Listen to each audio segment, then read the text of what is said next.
அப்பாவுக்கு பெரிய மனசும்மா. சாமி மாதிரி வந்து என் பிள்ளைய காப்பாத்தி இருக்காரு. மாமா இந்தாங்க. இந்த உதவியை நாங்க மறக்கவே மாட்டோம்மா. பரவாயில்ல பாட்டி. இந்தா தண்ணி குடி. நீங்க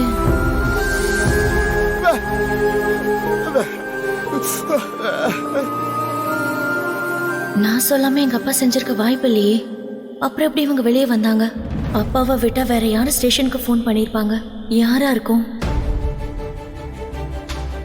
தீபா, அப்பாவுக்கு நாங்க ரொம்ப கடமைப்பட்டிருக்கிறோம்மா. ஐயோ மாமா, இருக்கட்டும், அதெல்லாம் ஒண்ணும் இல்ல. நான் தான் சொன்னேன்லம்மா, அந்த குழந்தை நம்ம வீட்டுல இருக்க வேண்டான்னு. எங்க கேக்குறீங்க? இப்ப கஷ்டப்படுறது யாரு?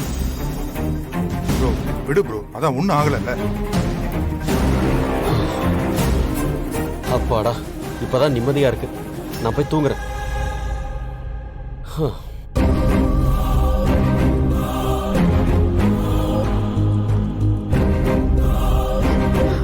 சரிப்பா, நானும் கிளம்புறேன். நாளைக்கு பேபிக்கு ஆஃபீஸ் இருக்கு.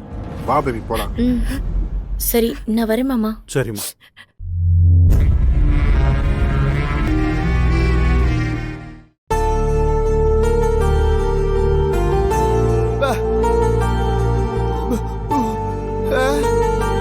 அவங்க கூட்டிட்டு போயிட்டாங்கப்பா.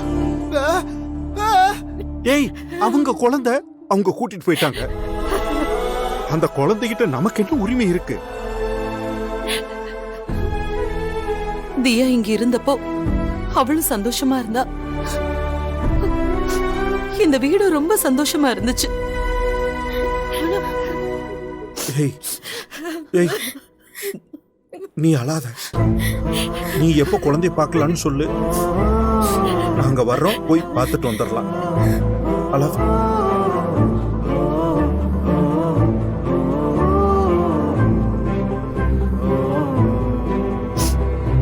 அஞ்சலி, அக்காவை கூட்டிட்டு போ. அக்கா, அழாம போய் படுங்க. போ அக்கா. போ துளசி, போ.